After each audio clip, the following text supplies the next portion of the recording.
What's going on, everybody? Welcome back to the Pride of Villa. Today in this video we're going to be having a quick little discussion about Juan Foyth, the latest transfer target Aston Villa have been linked with in the January transfer window. I'm going to keep it short, I'm going to keep it sweet. We're going to go through a few little details, a few reasons why I think he could be a good signing, a few reasons why I think he couldn't be a good signing, and just give you a basic overview opinion on this transfer news. So if you're going to enjoy this video, please leave a like, subscribe to the channel, go and check out some of our shorts as well that we have been posting recently if you want a bit of a quicker video format to enjoy there and catch up on the latest news or Villa scores and get our reactions to those. Without further ado, let's go ahead and get this started. So then, Juan Foyth of Villarreal is the latest transfer link for Aston Villa. It comes after following the news that Loic Balde, the player that we have been going for following the sale of Diego Carlos to Fenerbahce, has been reportedly turned out, and this is now a transfer that is being considered the next suitable option for Unai Emery's Claret Blue Army. In the tweet posted by Fabrizio Romano of the 26th of January, so yesterday as of recording, it reads as follows: Aston Villa are in talks to sign new defender, and Juan Foyth is one of the main targets after the Balde deal off. Initial proposal already sent to Villarreal, as Unai Emery knows the player well, as Yami Madugil reports, I think that's his name, deal on. Now, if you have been living under the rock, Villa's main target for the window was to have been Loic Balde from Sevilla. The player was to initially be the replacement for Diego Carlos, as Diego Carlos was moved on to Fenerbahce for around 10 to 13 million euros, whilst Villa had submitted an offer for around 25-26 million euros for the Spanish player there.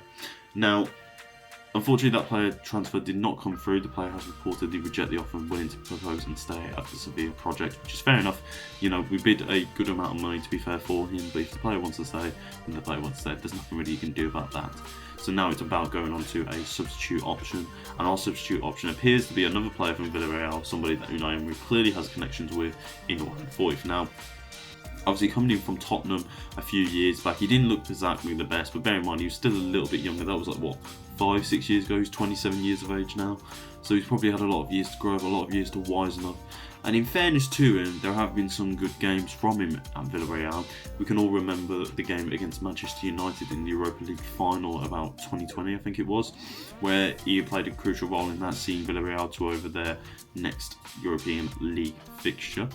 However, the main problem I think a lot of Villa fans are seeing with this transfer, it's not exactly screaming as a quality signing.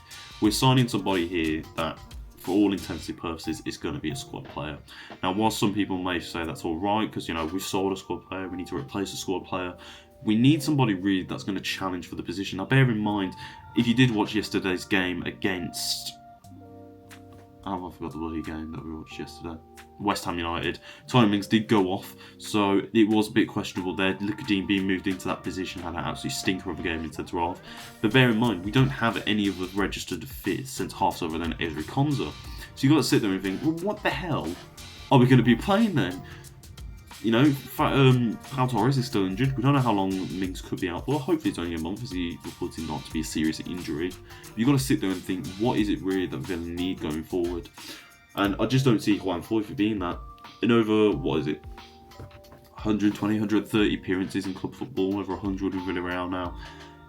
He's kind of consistently been playing well. Now, he can play as a right back as well. Like I said, in the game against Manchester United in the Europa League final, he played in that position, scoring 8.0 on FootMob. So he does have those possessive qualities there.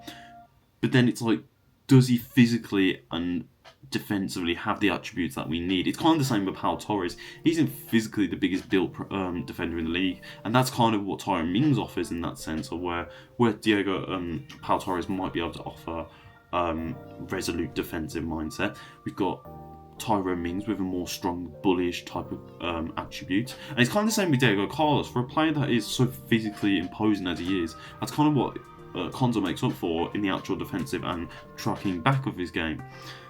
Now, Juan Foyth to me is just a clear resemblance of Pau Torres in the sense of he's not really able to deal with the long balls and the high balls, because obviously height's not of his size. He's not physically going to overpower his defenders, so he needs to be playing smarter. He needs to be, you know, aware of the runs that are coming in and making sure he's using those to the best of his abilities. Now, 27 years of age, reportedly around 18 million euro fee, so around, let's face it, they'll probably want 25, given the player plays at centre-half, has only played 4 games this season though, and this is another big issue with Juan Foyth, the injury record. How many games has he missed? 19 this season, so he's only played 4 games. Only played about 180 minutes. 23 last season, 21 the year before that, 14, 25, 13. Knee injury, shoulder injury, muscle injury, hamstring, meniscus. So there are some serious ones in there. Some of them are only like, 2-3 months out. But it does make you sit there and wonder if he's missed over 100 games football and he's only ever played, I don't know, say 150 or whatever the number was. That's a great overwhelming percentage of your games being missed there, and you want to spend however much money on him for a player like that. It's just not adding up, is it? It's not a player that, for me personally, it's somebody I want to see challenging for a position, or at least, giving the competition there when Enzo calls it perhaps does get moved out to right back, because that's what we need. We need competition. We don't need squad players. We need competition within each position. Otherwise, there's no sense of urgency. There's no desire from the player to achieve any better because there's no one behind you waiting to take that spot. We need better, so you need competition. Now, obviously, rumours as well going to Axel Diazazi from Chelsea on loan. I don't personally think that'd be a bad option. I don't know, a lot of people are not fancying him. I personally think he's alright, and I think on loan he'd do a job for at least a few months. But ultimately, we need a player to come in through the door. Otherwise, we're not really going to be challenging for the league. And like I said, we already saw Simon Mings go off yesterday. Pau Torres ain't here. We've signed Diego Carlos with no significant replacement. We can't keep playing Bogart there because he just wasn't good enough. It needs to be addressed, and it needs something to be done about it. Now, do I think Johan Foyth is the answer? No. But if it is in the sense of we need to bring someone in,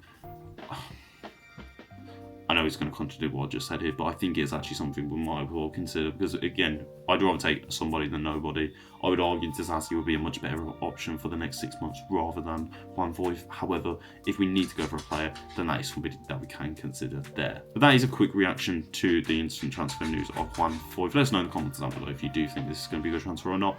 Without further ado, see you for the next one. Up the Villa with the Pride of Villa. We'll see you later, boys.